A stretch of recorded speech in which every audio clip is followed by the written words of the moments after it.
In the heart of Aggie land, there is unconditional love for Johnny Manziel, but fans there aren't blind to the controversy surrounding him. If you walk into our MSC, you'll see the words of integrity and leadership and respect and things like that. And I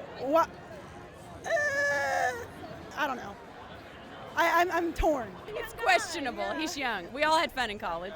Exactly. We all didn't win Heisman's, right? And That's right. That's right. That's right. He hit it big, too young. I think he's a great athlete, and as an athlete myself, you got to have like a confidence, a kind of swagger about you. So I think he might be portrayed negatively. I think about everything that Johnny has done, and if that's all my two boys had ever done, I'd be okay. I'd be okay. I really would. The story about Johnny Manziel is still being written, and it's not just about football.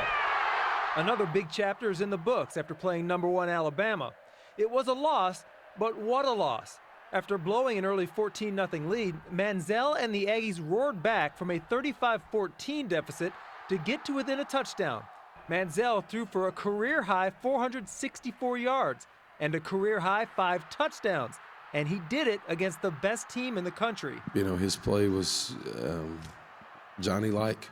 You know, if anybody who's seen him play, that's about right. I think what I said SEC Media Days and my previous interviews, saying that I worked this offseason to be a better passer and be better in the pocket and get better in those areas instead of freelancing as much.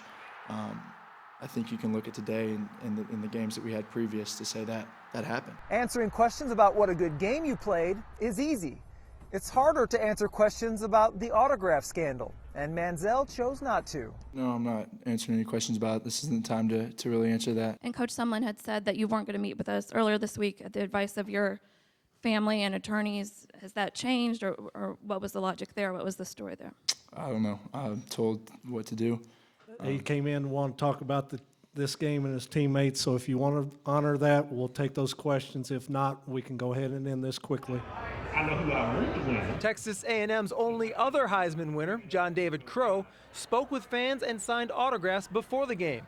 We asked him whether Manziel is a good representative of the school. Well, in some respects he is, in some respects he's not, and I think that everybody out there would answer that question the same way because, you know, and we all make mistakes. Manziel is a wild card, but one thing that seems certain is that this guy shows up for big games. A former teammate predicted Manziel would have the best game of his career against Alabama. This is the biggest level I think he's played on, so in my opinion, I think he's going to have the best game as an Aggie today. I mean, the bigger the stage, the better he plays. Considering the opponent, you could argue this was his best game as a passer and maybe his second best overall to the game he had against Oklahoma in the Cotton Bowl.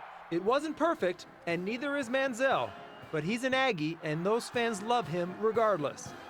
Ted Madden, Channel 8 Sports in College Station.